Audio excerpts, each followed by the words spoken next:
தீபகற்ப மலேசியாவில் வரும் ஞாயிறு வரை மோசமான வானிலை நீடிக்கலாம். மெட் மலேசியா எச்சரிக்கை. விசா தாராளமய திட்டம். இந்தியா சீனாவிலிருந்து வருகை புரியும் சுற்றுப்பயணிகளின் எண்ணிக்கை 78.2 விழுக்காடு அதிகரிப்பு. ஹாலிவுட் படத்தில் சிறப்பு தோற்றம். உள்ளூர் செய்தி வாசிப்பாளர் மோகனப்பிரியாவின் புதிய மைல்கல். விரைவு பேருந்து ஓட்டுநரை வழிமறித்து நிறுத்திய மூவர். ஜேபிஜே விரைவில் அறிக்கை வெளியிடும். தவாவ் ஸ்டார்பாக்ஸ் கட்டடம் சேதப்படுத்தப்பட்டது. போலீஸ் விசாரணை.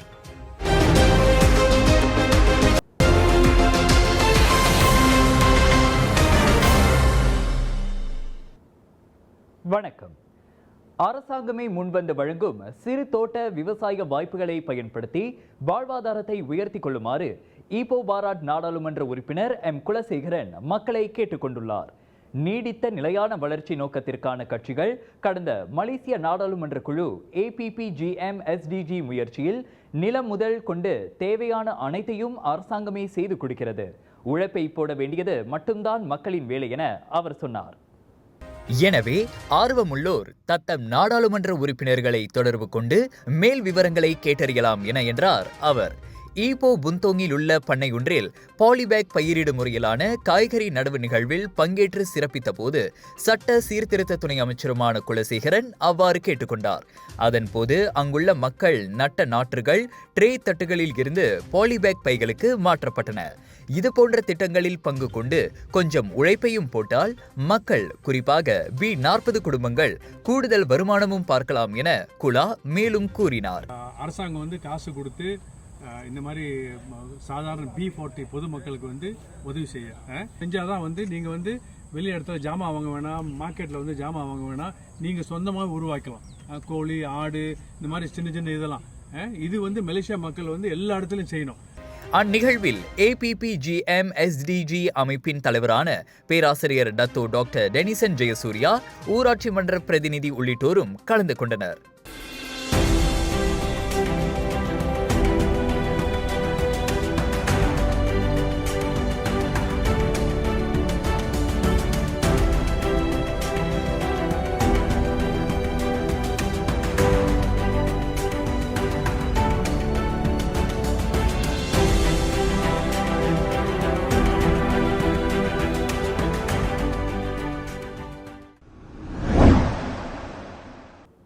வரும் ஞாயிற்றுக்கிழமை வரை தீபகற்ப மலேசியாவில் உள்ள அனைத்து மாநிலங்களிலும் சபா மற்றும் சரவாக்கின் சில பகுதிகளிலும் தொடர்ந்து 3 நாட்களுக்கு மோசமான வானிலை நீடிக்கலாம் என மெட் மலேசியா எனும் வானிலை ஆய்வுத்துறை எச்சரிக்கை விடுத்துள்ளது. அதனால் மாலை தொடங்கி இரவு வரையில் பலத்த காற்று மற்றும் இடியுடன் கூடிய அடைமழை பெய்யலாம் என மெட் மலேசியா ஒரு அறிக்கையின் வாயிலாக தெரிவித்துள்ளது. அதே சமயம் அக்காலகட்டத்தில் நாள் முழுவதும் கோலாலம்பூர் உட்பட ஸ்லாங்கூர், பேரா, ஜோகூர் மற்றும் நகர செம்பிலான் ஆகிய மாநிலங்களில் காலை முதல் மதியம் வரை மற்றும் மாலை தொடங்கி நள்ளிரவு வரை இடியுடன் கூடிய அடைமழை தொடர்ந்து பெய்யும் எனவும் எதிர்பார்க்கப்படுகிறது. இதனிடையே சரவா மாநிலத்தின் பெரும்பாலான இடங்களில் ஈரப்பதமான வானிலையுடன் மழை பொழிவும் ஏற்படும் சாத்தியம் உள்ளது. குறிப்பாக கபேட், லிம்பாங் உட்பட சபாவின் உள் மற்றும் மேற்கு கடற்கரை பகுதிகளிலும் அதே வானிலை நீடிக்கலாம் என வானிலை ஆய்வுத்துறை கணித்துள்ளது. சுவாச பிரச்சனை, சளி, இருமலுக்கு உகந்த தீர்வு சைலஜா பேபி ஹெர்பல் கிரீம். துளசி, கரிஞ்சீரகம், கிராம்பு போன்ற மூலிகைகளால் கொண்டு தயாரிக்கப்பட்டுள்ள சைலஜா பேபி ஹெர்பல் கிரீம் உங்கள் குழந்தைக்கு சிறந்த தேர்வு.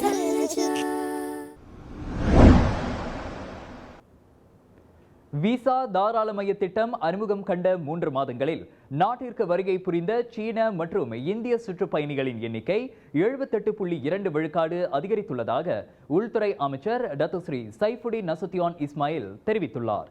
கடந்த ஆண்டு டிசம்பரில் அத்திட்டம் முதல் முறையாக செயல்படுத்தப்பட்டதிலிருந்து அமைச்சு தொடர்ந்து அதனை கண்காணித்து வருவதாக கூறிய சைஃபுடின், இவ்வாண்டு ஜனவரி, பிப்ரவரி, மார்ச் ஆகிய 3 மாதங்களில் மட்டும் நாட்டிற்கு வருகை புரிந்த சுற்றுப்பயணிகளின் எண்ணிக்கை 8,61,000 அதிகரித்து ஊக்கமளிக்கும் வகையில் பதிவு செய்யப்பட்டுள்ளதை சுட்டிக்காட்டினார். அதில் பெரும்பாலானோர் சீன மற்றும் இந்திய சுற்றுப்பயணிகள் ஆவர். அதன் வாயிலாக நாட்டின் தங்கும் விடுதி தொழில்துறை, போக்குவரத்து, உணவகம் உட்பட இயங்கும் இதர துறைகள் 600 கோடி ரிங்கிட் வரையில் வருமானத்தை ஈட்ட முடியும் என எதிர்பார்க்கப்படுவதாக சைஃபுடீன் சொன்னார். அதிக வருமானத்தை ஈட்டும் ஆற்றலை சுற்றுலாத்துறை கொண்டுள்ளது. அதனால் அதிக எண்ணிக்கையிலான சுற்றுப்பயணிகளை கவர கூடுதல் வசதிகளை செய்து தருவது அவசியம். அதனை கருத்தில் கொண்டு குறிப்பாக நாட்டின் நுழைவாயில்களில் நெரிசலை தவிர்க்க ஏதுவாக முக அடையாள தொழில்நுட்பம் அல்லது பார்கோட் தொழில்நுட்பத்தை அமல்படுத்துவது குறித்து மலேசியா ஆராய்ந்து வருவதாகவும் சைஃபுடீன் சொன்னார். நாட்டின் பிரபல தொலைக்காட்சி ஆங்கில செய்தி வாசிப்பாளர் மோகனப்பிரியா சின்னராஜா தேவ் பதேல் இயக்கத்தில் வெளியாகி தற்போது உள்ளூர் திரையரங்குகளில் வெற்றிகரமாக ஓடிக்கொண்டிருக்கும் மங்கி மேன் படத்தில் சிறப்பு தோற்றத்தில் நடித்துள்ளார். அதிரடி காட்சிகளுடன் விறுவிறுப்புக்கு குறைவில்லாமல் எடுக்கப்பட்டுள்ள அப்படத்தில் மோகனப்பிரியா செய்தியாளராகவே தோன்றுகிறார். அதோடு சில காட்சிகளுக்கு பின்னணி குரலும் கொடுத்துள்ளார். செய்தி வாசிப்பில் அழகான ஏற்ற இறக்க துணிக்கு புகழ் பெற்றவரான மோகனப்பிரியா கோவிட் பெருந்தொற்றின் போது தான் சம்பந்தப்பட்ட காட்சிகளை நடித்துக் கொடுத்துள்ளார். மோகனப்பிரியாவுடன் தென்கிழக்காசியாவைச் சேர்ந்த 200க்கும் மேற்பட்ட நடிகர்கள் இப்படத்தில் நடித்துள்ளனர். ஆஸ்கார் புகழ் இயக்குனர் தேவ் பதேலுடன் பணியாற்றி கிடைத்த வாய்ப்பு மறக்க முடியாத அருமையான அனுபவம் என மிஸ் மலேசியா இந்தியன் குளோபல் முன்னாள் அழகியுமான மோகனப்பிரியா வர்ணித்தார். பன்முக திறமை கொண்ட மோகனப்பிரியாவின் வண்ணமயமான ஊடகத்துறை வாழ்க்கையில் இந்த சினிமா கௌரவ தோற்றம் மற்றொரு மைல்கல்லாகும். சாதாரண உடையில் இருக்கும் JPJ அதிகாரிகளுடன் விரைவு பேருந்து ஓட்டுநர் ஒருவர் வாக்குவாதத்தில் ஈடுபடும் காணொளி கடந்த சில நாட்களாகவே வைரலாகி வருகிறது. அச்சம்பவம் KL சிரம்பா நெடுஞ்சாலையின் நீலாய் அருகே செவ்வாய்க்கிழமை நண்பகல் வாக்கில் நிகழ்ந்ததாக அறியப்படுகிறது. காணொளி, புகைப்படங்கள் தவிர்த்து பேருந்து ஓட்டுநர் செய்த போலீஸ் புகாரின் நகலும் வைரலாகியுள்ளது. சம்பவத்தின் போது ஜோகூர் 3 இருந்து TBS பேருந்து முனையத்தை நோக்கி அப்பேருந்து வந்து கொண்டிருந்தது. SUV வாகனத்தில் வந்திறங்கிய மூவர் பேருந்தை நிறுத்தச் சொல்லி தாங்கள் மாறுவேடத்தில் இருக்கும் JPJ அதிகாரிகள் என்றும் சோதனை செய்ய வேண்டியிருப்பதாகவும் கூறினார். ஆனால் அவர்கள் சீருடையில் இல்லாததால் தனக்கு சந்தேகம் ஏற்பட்டதாக 51 வயது ஓட்டுநர் தனது புகாரில் குறிப்பிட்டுள்ளார். குறைந்தது JPJவின் வெஸ்ட் மேலங்கியாவது அவர்கள் அணிந்திருக்க வேண்டும். அதோடு JPJ அதிகாரிகள் என்பதற்கான அமலாக்க அதிகார அட்டையையும் அவர்கள் காட்டவில்லை. ஆனால் ஏதோ குண்டர் கும்பல் உறுப்பினர்கள் போல் அம்மூவரும் நடந்து கொண்டதால் தாம் சத்தம் போட்டதாக பேருந்து ஓட்டுநர் சொன்னார். அம்மூன்று பேரது நடவடிக்கையினால் பேருந்து ஓட்டுநர் அதிருப்தியில் வாக்குவாதம் செய்வது வைரலாகி உள்ள 2 காணொளிகளில் தெரிகிறது. இவ்வேளையில் அச்சம்பவம் நீலாயில் நிகழ்ந்தது என்பதை உறுதிப்படுத்திய நகரி செம்பிலான் JPJ அது குறித்து விரைவில் அறிக்கை வெளியிடப்படும் என உத்தரவாதம் அளித்தது. ராஜயோகாவில் அனைத்து கங்கைகளிலிருந்தும் கும்பகோண மகாமகத்தின் புனிதமான லட்சுமி குபேர வாஸ்து தீர்த்தம், ராஜயோகாவின் தனித்துவ தரம் கொண்ட சுண்ணாம்பு, ராஜயோகாவின் இயற்கை வல்லமை கொண்ட சீயக்காய், இயற்கையான சந்தன கட்டைகளிலிருந்து நிறைவான வாசம் கொண்ட சந்தனம், தெய்வீக வழிபாட்டிற்கு ஹோம குச்சிகள் அனைத்தும் உங்கள் ராஜயோகாவில். இது ஒரு சிம்லா மார்க்கெட்டிங் வெளியீடு. கிளாந்தான் தனாமீரா புகிட் பனாவ் கம்போங் கூபாங் கரியானில் உள்ள வீடொன்றில் புகுந்து சுமார் 5000 ரிங்கிட் மதிப்புள்ள பணம் மற்றும் நகைகளுடன் தப்பிச் சென்ற ஆடவனை போலீசார் தேடி வருகின்றனர்.